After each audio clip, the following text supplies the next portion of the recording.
What's up, guys? I'm Mike. He's Ryan. This is Eggs. No, I'm Ryan. He's Mike. He's done too many in a row. It's my turn. Shit.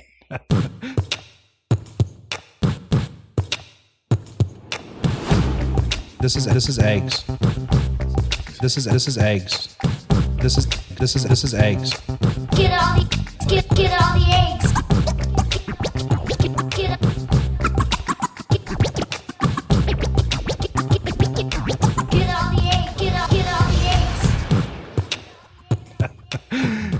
Anyway, hey everybody, welcome to the show. Big day for us. We're really excited. We are getting ready to do an interview with maybe our biggest celebrity to date. She's a young lady named Gina Grad. A lot of people know her from the Carolla podcast. She's one of the co-hosts on the Carolla podcast. And also she is on radio station in Los Angeles, 100.3 The Sound in Los Angeles on the Classic Rock Morning Show. And anyway, it's kind of interesting how this story came together, how we ended up getting this thing going. Well, remember, I don't know, like second or third episode, we were talking about, you know, how you would just hit up anyone. Like you had zero shame about like, right. You know, okay, well, let's see if we can get in touch with this guy.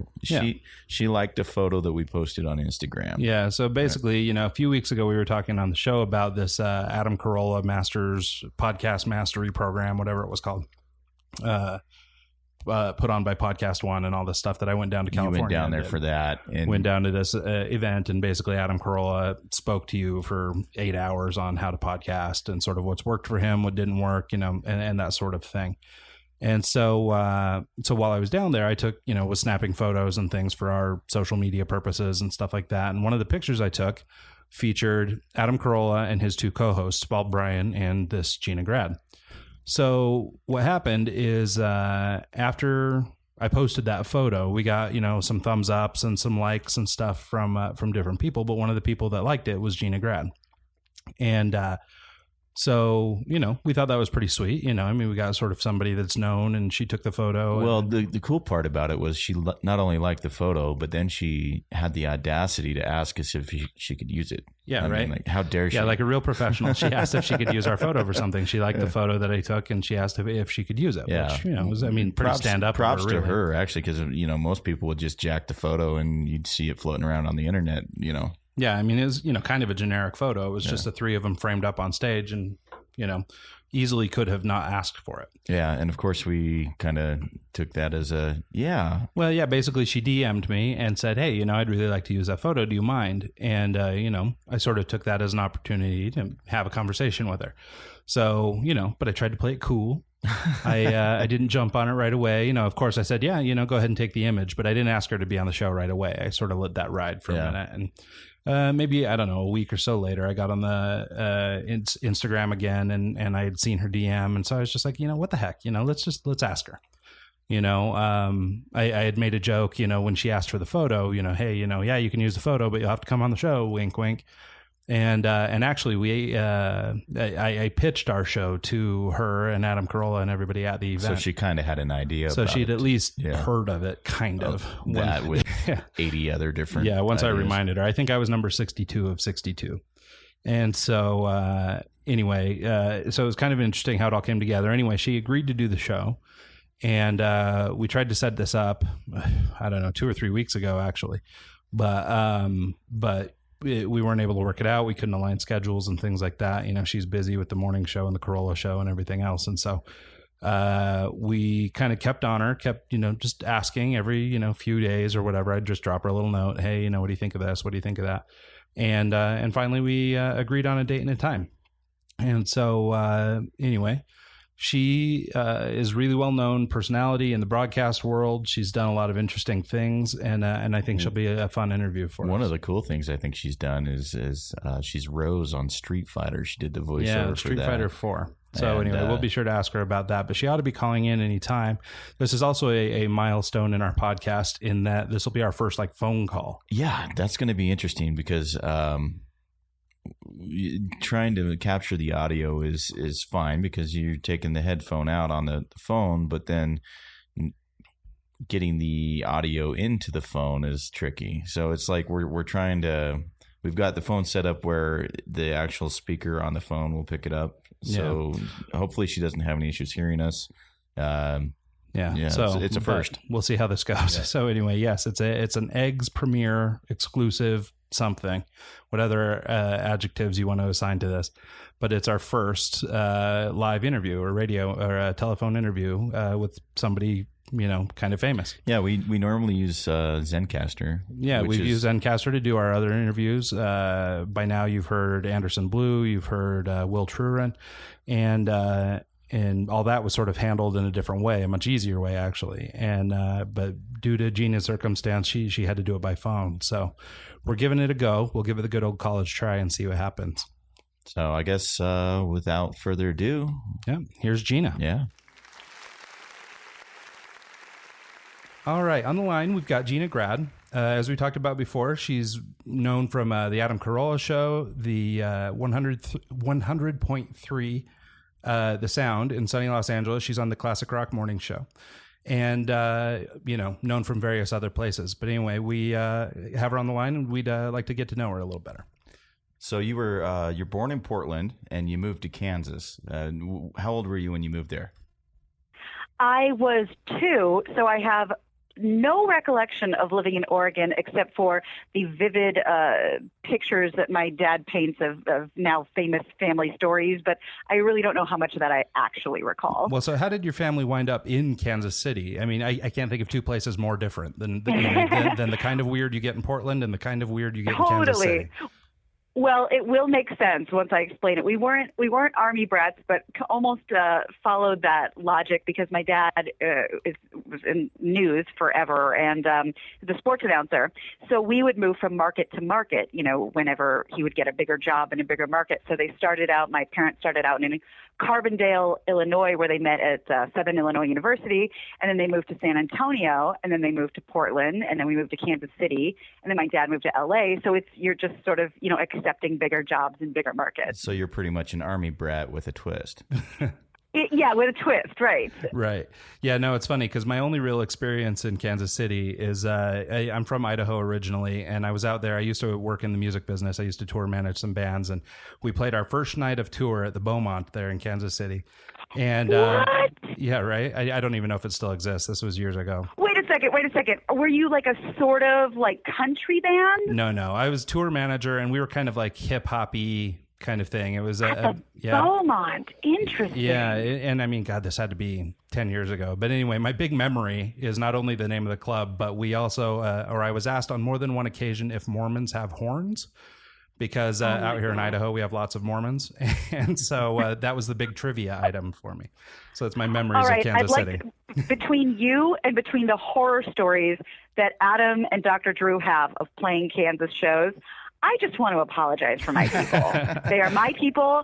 I will own this, and I will take responsibility for all the dumb stuff that keeps happening to people in my state. Perfect. Well, and if I remember right, though, so you're the Kansas City, Kansas side, right? But the other half's in Missouri? Correct, yeah. So we can always just dump the bad stuff on Missouri if we have to.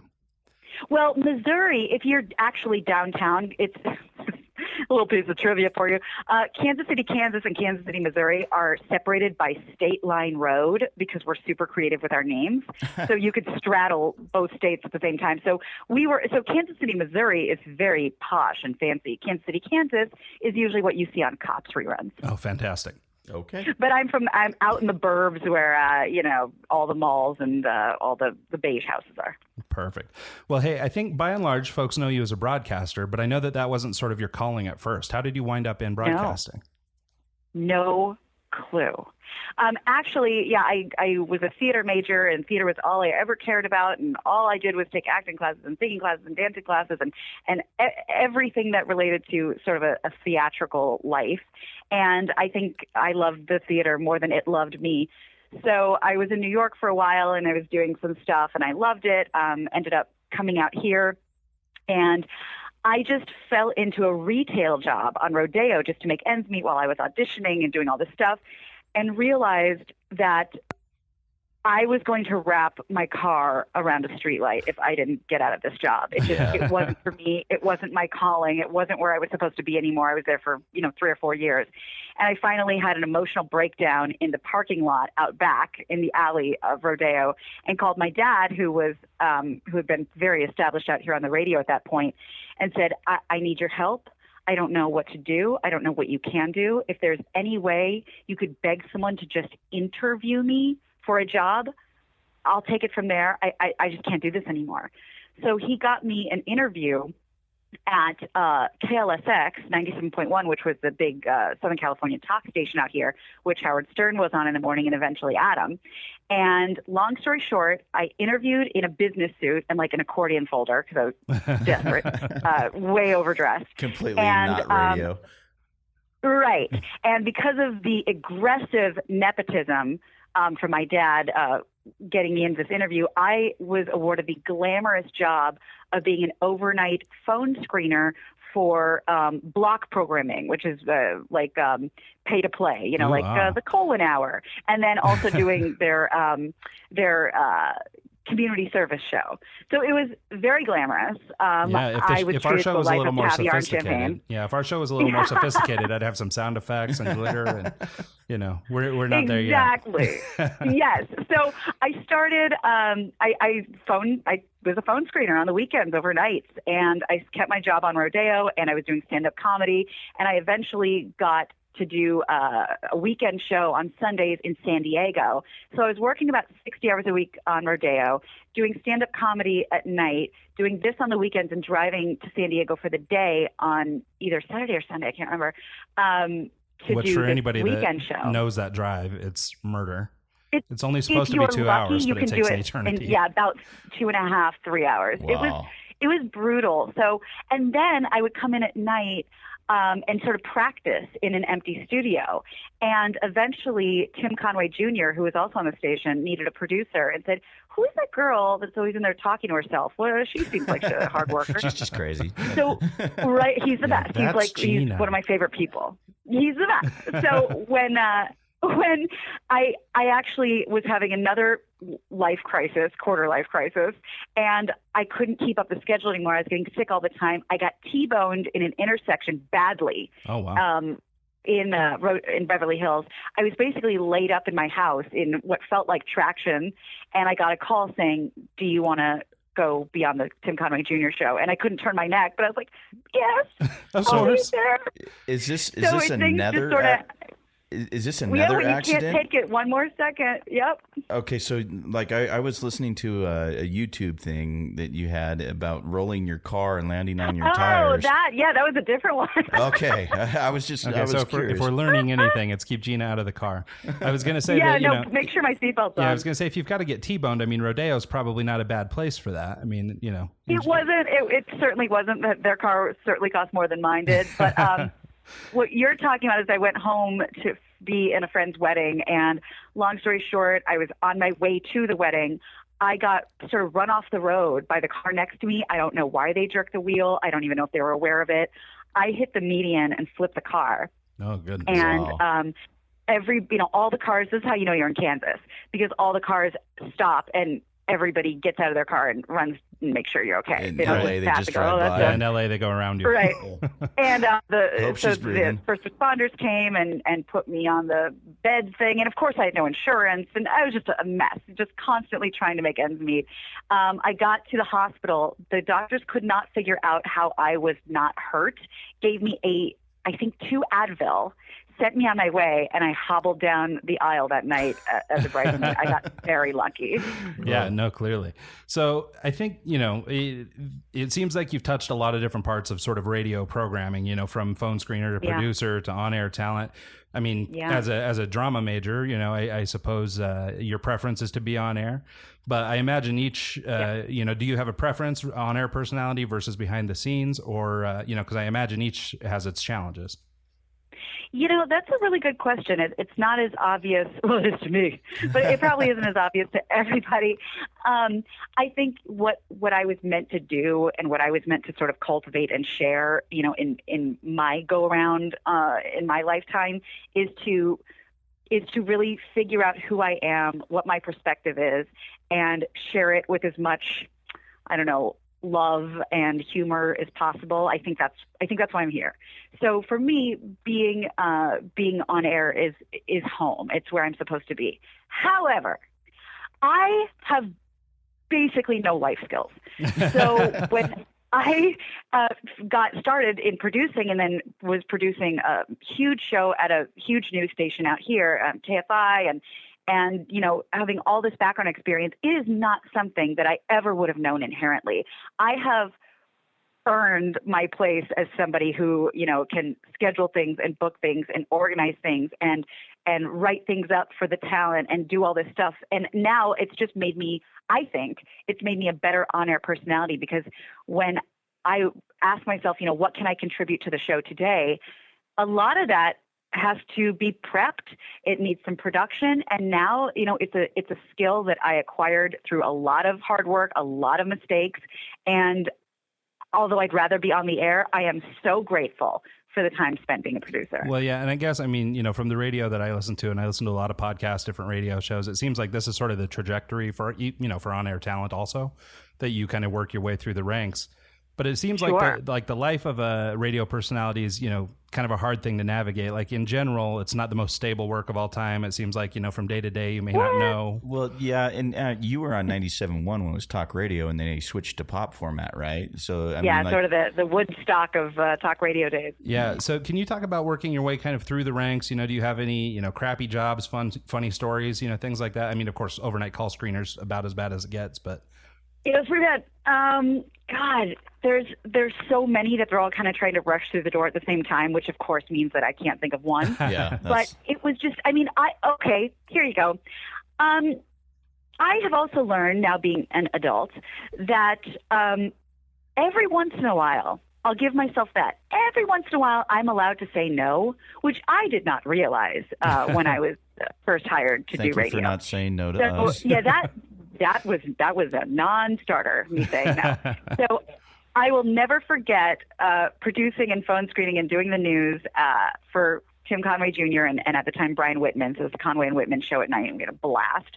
And I, of course, was made to do the news every night like Robin Quivers, because that was the only way he'd let me do it for a year. And Yeah, I've one heard your night impression. they It's really decided, good. oh, thank you so much. I appreciate it, and I'm happy to do it anytime. So the Tim and Brian, and then we had Jerry, the board op, and Randy, the producer, who's still one of my best friends, and they're big guys. So because Tim and Brian like dumb stuff, they wanted to know, quote, how much show we had at night, meaning we all had to get on stripped out of our underwear, get on a scale, and then add up how much show is the Conway and Whitman show. At the time, I was super cute. I was just tiny, and I was just, you know, it was before like really being an adult fit in physiologically. And I was asked, hey, Gina, I mean, you're in or you're out. You one of us or you're not. Now, I can understand that 10 years later, that would be, I would probably own multiple stations if I told anyone that I was asked to take my clothes off and get on camera and get on a scale. Not quite the same as it used to be. I was like, is that what you guys really want? Okay. So I remember taking my pants off, and I had purple underwear on and a pink polo shirt, apologizing profusely to my father, who was working upstairs at the time in the news station, getting on the scale, turning around, giving a big thumbs up, and all the time being like, pretty glamorous. This is radio. So yeah, I've done a lot of stuff that at this point I'd probably be like, yeah. Are you sure I can't pull rank in any way? But I had, as Adam Carolla would say, I had grit. Yeah. I had determination, and nothing and nobody was going to take this job away from me. And if you were doing it, I was doing it. That's awesome. Hey, I wanted to ask you, this is maybe a little bit of a caveat or a gear switch, but I wanted to ask you about your time on the Young Turks. And the only reason specifically with the Young Turks is because I actually have some background with them too.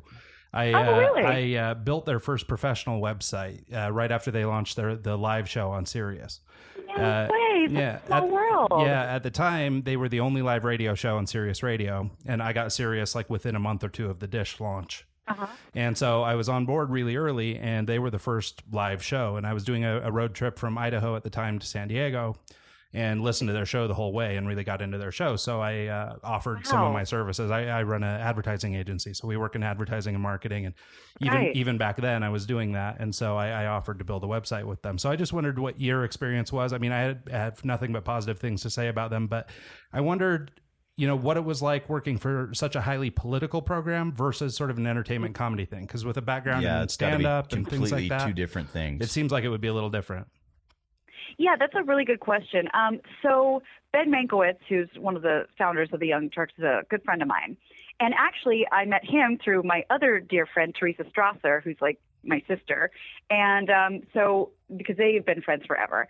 So I met Ben, and we, that's where I learned about the Young Turks when they were not literally, Gina, stop doing that. You're not supposed. They were figuratively in a broom closet, basically. It was this tiny, teeny little studio on Wilshire. Yeah, I remember the Wilshire studio, actually. Yeah, it was teeny tiny. And so I've kind of, every time I filled in, it's always at a new building. So I have to make sure I have the address because I never know where they're going to be. Right. But I politically, I was also a lot young. This is, God, how long ago? 10, 8, 9, something years ago, 7, I don't know. It's a while back. And so I shared not only did I share a lot of their political views, but I was still learning who I was from a political point of view. And I was happy to listen to anybody who I still am. So, just being sort of, liberal leaning and whatever, and coming from that background, and it wasn't a hard fit. And they did a lot of fun, human interest stuff, and I always loved chiming in on that. I always really appreciated like Jake's sense of humor and their producer over there, Dave Kohler. I don't know if you knew him. Oh yeah, Dave's no, they're all great guy. I mean, they're so fun, super cool guys. Yeah, they're great. So yeah. Now I go on every once in a while and doing Adam's show, which they're just very different. When I go to the Young Turks, not only sometimes do I agree, sometimes do I disagree, but because I'm not there every day, I think that when I'm on, I can offer maybe a little bit of a different perspective. And I know this sounds naive, but I truly don't understand how people with different political leanings from somebody else use that as a reason not to like someone, not to be friends with them, to lose my number. I've just never understood it. I'm friends with, let's just say, a wide swath of people who see the world differently, and I pride myself on that. And I mean, I suspect in entertainment, it's normally pretty, or known as pretty liberal. And when I started listening to the Turks, they probably weren't as hard edged as they are now. They were much more even. And I mean, I think they're still, relatively even. Like they'll hear both sides, but they were really good about that back in the day. And I think as a young person then also, much older now, but as a young person back then, me too, that really I think you're right. But because I was so, I was friendly with them and still am. And if you're my friend, I automatically respect you and, want to listen to you because you're my friend. So we can have, great discussions. We can have some debates, and we can throw in jokes in the middle of it, and we walk away and there's no hard feelings because there doesn't have to be. And, we just, whether it's, a really, really right-leaning guest or a really, really left-leaning guest, because I think I'm somewhere in the middle. I want to understand your perspective. We may or may not end up agreeing, but I'm okay with that. Yeah, I think that, it seems that that's where more people are heading nowadays, is sort of that somewhere in between. We're neither one way or the other, but somewhere in the middle. There's so many. Boy, I hope you're right. Yeah, Lord willing. Left. Hold on. Yeah. So one of my favorite things about this show, and I don't know if you remember from the podcasting masterclass, is I was number 62 of 62 to pitch you guys. And I think everyone was toast by then. One of my favorite aspects of our show is that we like to sort of talk about the process of getting from A to B, or sort of, the show's called Eggs, but we use egg as a metaphor for your goal or your company or your whatever your target is. We like to sort of talk about the process of growing your egg from coop to table, more or less. I love that. And so one of the things I wanted to talk to you about is, can you speak to your experience, like sort of climbing the mountain and positioning yourself to where you needed to be to accomplish what you set out to do? And what I mean is that you had an opportunity, or have had and continue to have an opportunity to work with a number of sort of your quote unquote radio influences, the Tim Conways, the Mark Yes. Thompsons, the Adam Carollas of the world. Absolutely. And in my mind, it's not just dumb luck, or The Secret. Like, you didn't just will it into Right. the world. You actually went out and did Oh, something. hell no. And so Yes. can you speak at all to that? Like, for, our listeners or people who are trying to work their way through something or sort of process, move their goal along, can you speak to finding your Sure. way and achieving goals at all? Yeah. It's interesting because, and I know this isn't what you're asking, but just as sort of contrast when people say, I want to do what you do, like, give me the Cliff Notes and I'll see you there in 5 minutes. It doesn't bother me like, how dare you, do you know how hard I've worked, do you know what I've sacrificed? It's frustrating because if I could give the Cliff Notes and pretty much guarantee somebody would be where they'd want to be, first of all, I'd be a multimillionaire. But the way, especially I think in artistic industries, but I'm sure it's everywhere, I just don't have as much experience anywhere else. It's so specific. Everyone has their personal story for a reason. There's no, well, I believe it's time for a promotion. I mean, it just doesn't work that way in this industry. So while I wasn't working and doing this full time, I had multiple full-time jobs. This was basically like, when it says like at a boxing gym, like, and I'm quoting a boxing gym, so of course I'm going to get it wrong, but it's like, it's something to the effect of like, when you're not training, somebody else is, or something like that. That's why I started, excuse me, I hiccuped. That's why I started my podcast with my buddy Randy Wang, because we constantly had to be working out, because I knew what I was supposed to be doing. I was supposed to be communicating with people. That's as far as I knew. But there was no other choice. That was who I was, and that was what I was supposed to be. So even if nobody was hiring me to do it, I was going to create any opportunity I could to stay sharp, to sharpen my tools. So when I was called up to the big leagues, I wouldn't go, wait, I'm not ready. I knew that the opportunity was going to come. It had to, because I didn't want to do anything else. I did this, 13 hours a day. So I knew at some point the odds were I was going to get opportunities, and it would only be my responsibility whether or not I was ready. Well, So and it's funny too. Yeah. Sorry to cut you off. It's actually interesting that you sort of led with, I'm sure this isn't what you're looking for, but this is exactly what I'm looking for. Actually, we sort of great. are big believers in sort of the Carolla school of grit also over here. Yes. And both Mike and I have a long torrid history of sludging our way through difficult things to try and accomplish anything. Yes.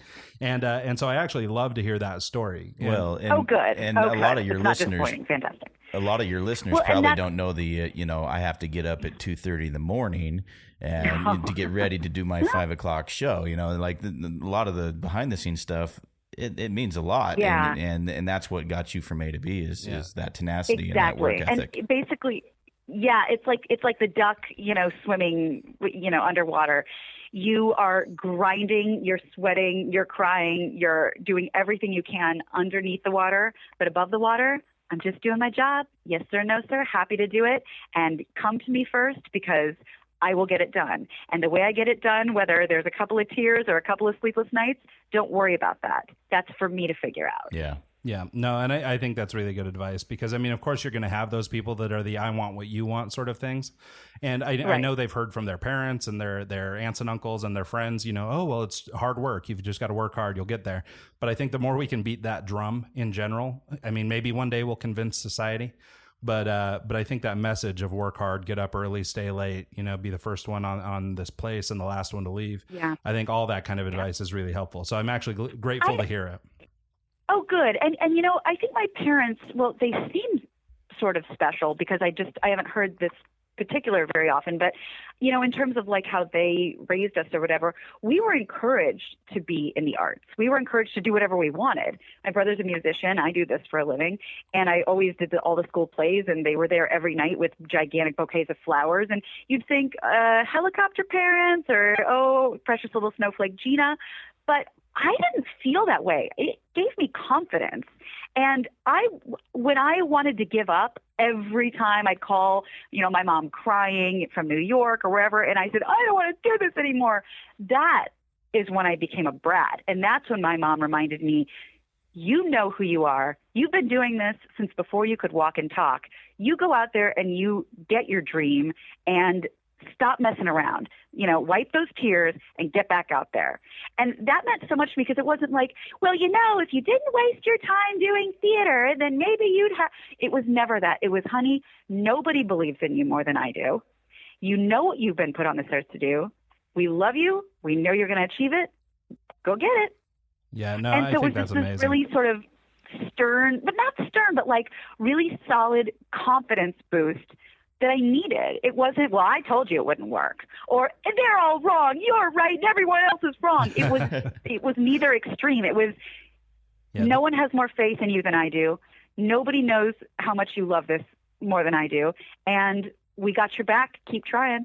Yeah, no, and I think that's great. And I mean, I guess not everybody has got, parents that are so rock solid. And it does seem like the model nowadays really is you're the victim. You could have been done, you were robbed somehow of an opportunity, or that guy just got it because he knew someone, or whatever it is. And that wouldn't fly in the grad house. Well, and that's fantastic. I think that's what sort of, separates some people. I mean, there's internal fortitude, there's grit, there's all these different things. But I do think that having sort of external influence like that will support you regardless of what it is. I mean, obviously you pursued entertainment, but it could have been whatever, underwater basket weaving, and your parents would have been the same level of supporting. Yeah, that might have been a bridge too far. Although my parents are super nice, so maybe they'd be down. Yeah. I like a good basket every now and then. Yeah, right. So anyway, let's switch gears for a second before we run out of time with you. Sure. I know people, they know you from broadcast, they know you from radio, but one thing maybe they don't know is that you have some interesting experience in voiceover also. Actually, one of my roommates is big into Street Fighter, and when I actually instantly thought of him when I saw that on your kind of Wikipedia page. Yeah, for folks that don't know, Gina is the voice talent for Rose, character in Street Fighter 4. Also, she's been in a number of other games and things like that. And so I just wanted to ask you, do you enjoy voiceover? Is that a future direction? And has being involved like in video game culture taking you any interesting or unexpected directions, like Comic-Cons or cosplay events, things like that? Well, first of all, when I was sort of refining things from being trotting the boards on Broadway, I really did focus all of my attention on voiceover. Again, I come from a chatty family. My dad is in, sports entertainment, has been, his entire life, certainly our entire life. And it's a comfortable place for us grads to be. So voiceover, I love, and also I got somewhere along the line, I used to have a photographic memory. Now I have no memory. So anything that allows me to sit there and read the words off the page has now become something I am always interested in doing as opposed to memorizing. But yes, I love doing voiceover. I love, communicating, and it was my focus. So how I got into the world of video games out here was back in the day, I guess 12, 13, 14 years ago when I moved here.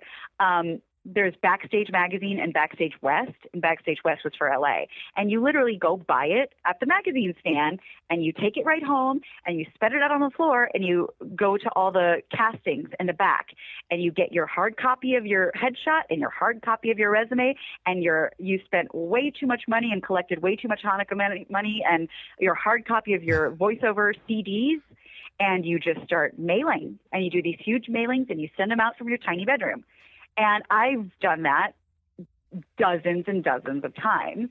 And finally, randomly, because I was just so excited I felt like even though I was young and nobody wanted me for anything, I felt like I was a part of it because I was doing what I was supposed to be doing. So I was excited just to be sitting there on a Saturday doing my mailings. And I would have an endorphin rush every time I'd buy the Backstage West. And I love that process. I love the hope, the possibility that maybe it's this time, and just being a little wide-eyed Kansan.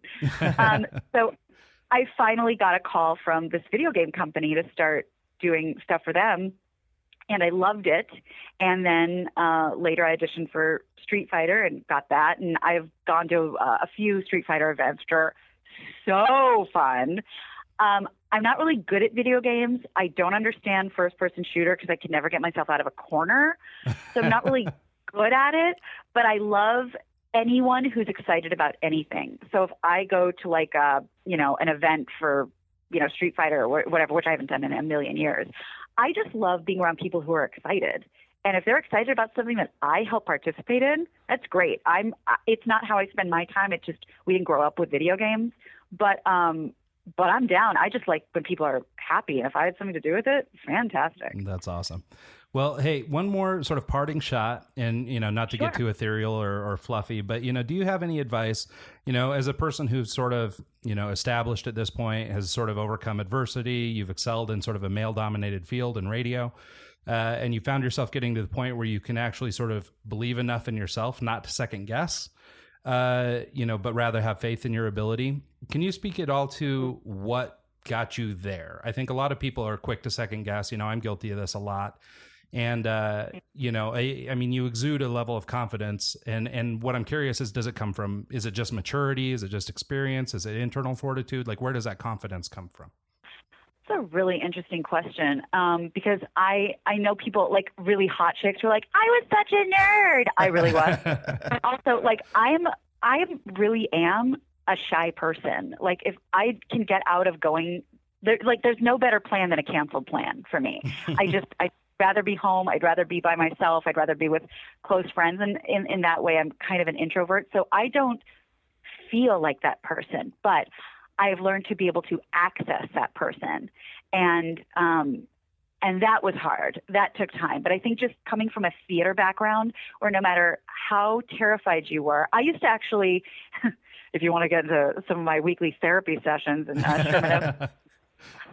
I used to get really, really depressed on opening night of anything, from high school on to college to New York. I would not be able to get out of bed. I would be so sad and depressed, and I would cry, and I couldn't figure out why nobody could. But I think I realized there was just a part of me. I think I'm 50-50 introvert, extrovert, and that half of me that was introverted was terrified. I was too shy to use my training and to use my experience and get on that stage. And I was scared, and I just didn't want to get up there.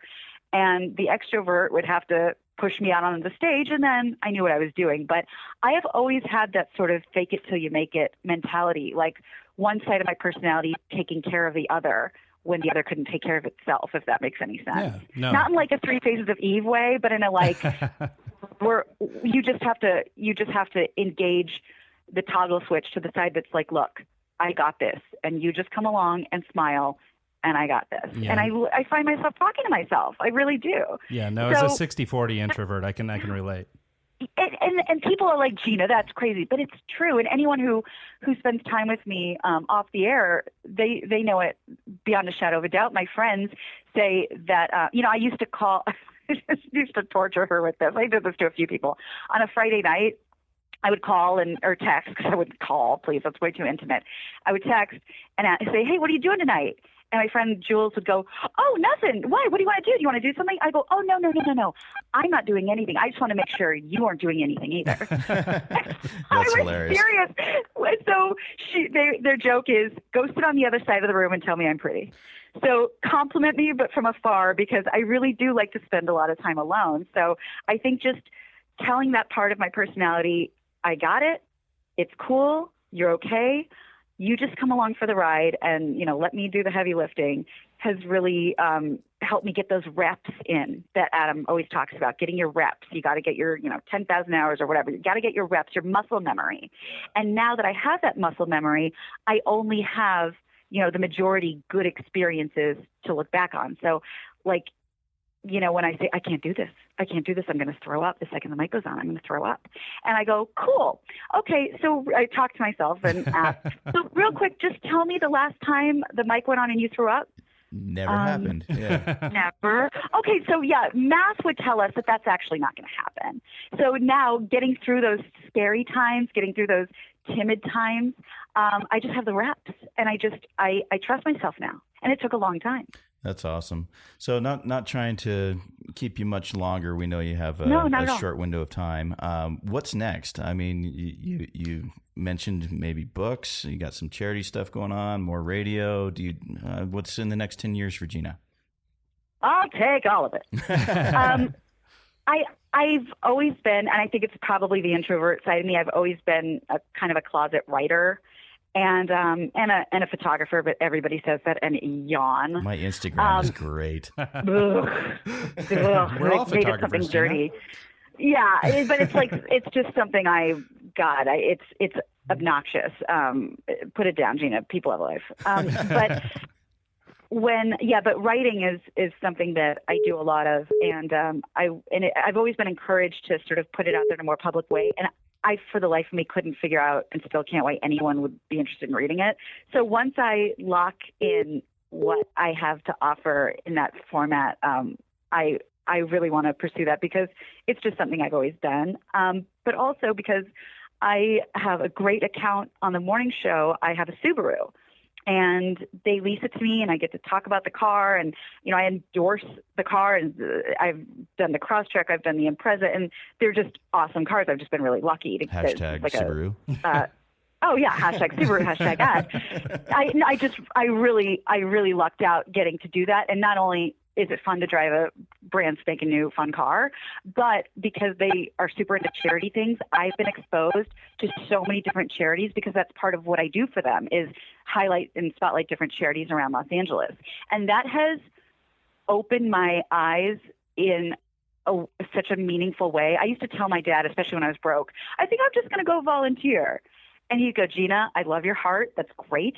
But please put your oxygen mask on before you put on someone else's. Get yourself together, and then you can go to all the soup kitchens in the world. But I think you are in that's amazing massive debt, advice. and you need to get yourself a little above water, before you change course. So now I'm in a position where all I do, not all I do, but much of what I do for that campaign is to go help with Meals on Wheels, is to spotlight, a million different charities, for animals, for kids, for elderly. And it reawoken that part in me. And one of my goals, and I've never actually told anyone this, but is to start a charity. And I know it will be a focus of the second part of my life. That's great. Yeah, that's amazing. Anything in particular that you're leaning towards? Any charity? If you're to start one, what do you think you would do? I really don't, and this could change, but it's sort of weird. Maybe if I had my own, I wouldn't like them so much. But I love kids, and I have a very strong pull towards helping children just because they can't help themselves. And I think we all have stuff in our past that we have to, forgive ourselves for not being able to get ourselves out of or get somebody else out of. And it's just, these things that can haunt you.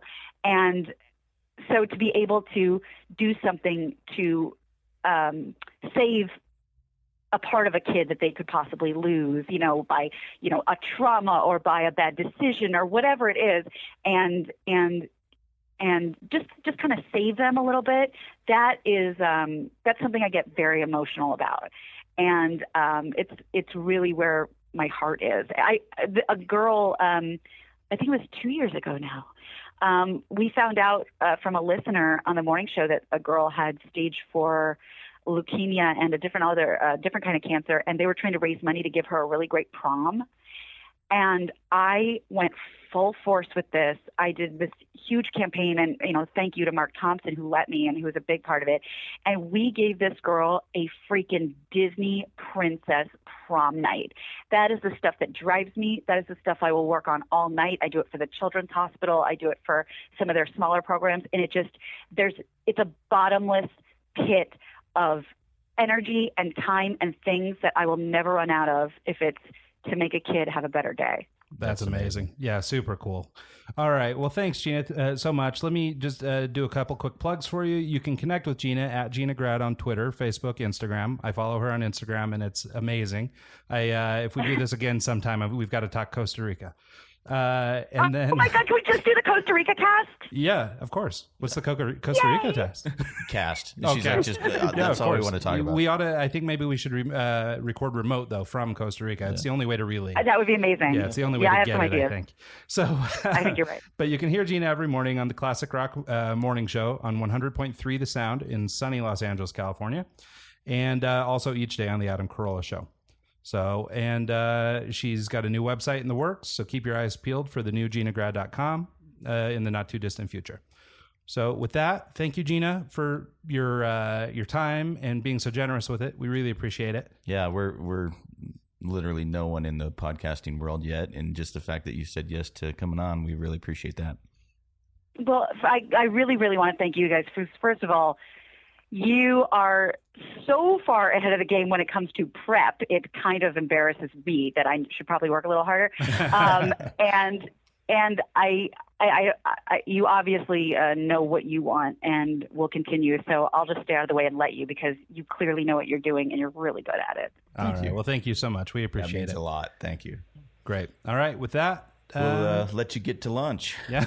Okay. All right. Thanks so much. Gina Grad, everyone. Gina Grad, everyone. That was an awesome little interview. What'd you think, Ryan? Dude, that was so fun. And I really loved her sort of perspective on hard work and grit and all those sorts of things. And, I had like a million questions I wanted to ask her, but it was only half an hour. I felt I didn't want to push her time because I know she's busy, but at the same time, I wanted to, what you think of this? What about this? What about that? As she was going along, and I had to literally just, let her talk. Yeah, no, there's so much more, I think, in there. And that was the thing. I had to keep biting my tongue, trying not to interrupt her. I still cut her off a couple times, which kind of makes me an ass. That's part of it. But I was just like, ooh, I want to talk. I want to talk. And, it would have been easier in the She's same the type room, of personality, though, that she could have talked the whole time and we could have said 2 words. Like she could have just gone with it. And it was a really fun interview. I'm glad we were able to line that up. Yeah, that was really fun. And, as we mentioned at the end of the interview, and we'll just sort of lump it in again with our plugs.